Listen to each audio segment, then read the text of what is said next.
The statements we're about to show you are from the Holy Quran, and is said to be the official, unchanged, pure word of God, revealed over 1400 years ago.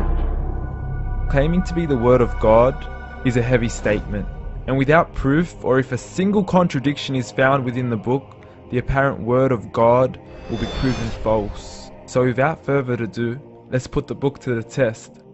In the 23rd chapter, titled The Believers, from the 12th to the 14th verses, God is said to give a detailed description of how the human being is formed. It begins by saying, "We then placed him as a sperm drop in a place of settlement, firmly fixed. Then we made the drop into a alah." We will translate this word very soon. "And then we changed the alah into a lump. Then we made out of that lump into bones. And then we clothed the bones with flesh. Then we caused him to grow and come into being and attain the definitive human form." In the 21st century, we can now safely say that this verse is clearly describing the process of human development in correct chronological order. However, what we should be paying attention to in particular is the second stage, referring to the development of the embryo. The specific word used to describe the embryo in this verse is the word alaqa. The word alaqa, when translated into English, can mean three separate things.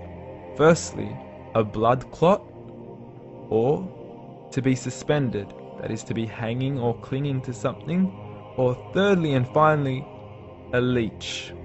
Now, all three definitions don't come anywhere near what we perceive to be the human embryo.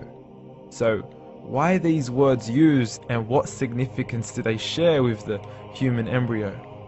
Can the embryo be described as a blood clot? Well, what do you think?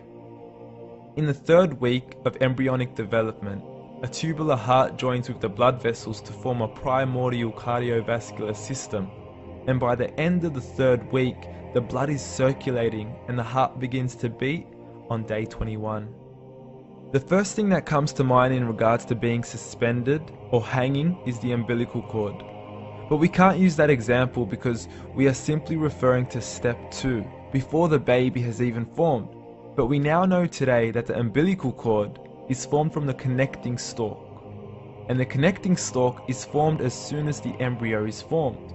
The embryo's connecting stalk has even been described by John Allen and Beverly Kramer as an object to suspend the developing embryo in the extra-embryonic column. So an embryo is suspended and does have a strong resemblance with a blood clot. What on earth would an embryo have to do with a leech? Figure A shows the structure of an embryo at 25 days. Figure B shows a leech. Now please note once again that the embryo in this stage is no greater than the size of a kernel of wheat.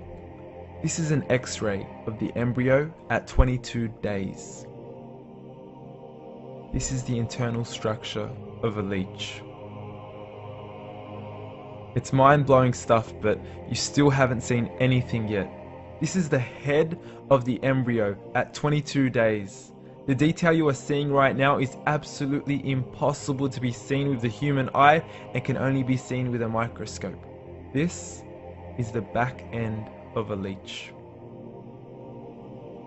There's no other words used to describe this other than mind-blowing. The pictures we have shown you are impossible to be seen with the human eye, or even to be predicted by the human mind. Once again, the verses we have shown you were revealed over 1400 years ago to a man who couldn't read nor write. Are these the words of God? Descriptions of the human embryo in the Quran cannot be based on scientific knowledge in the 7th century. The only reasonable conclusion is that these descriptions were revealed to Muhammad from God, from God, from God, from God, from God.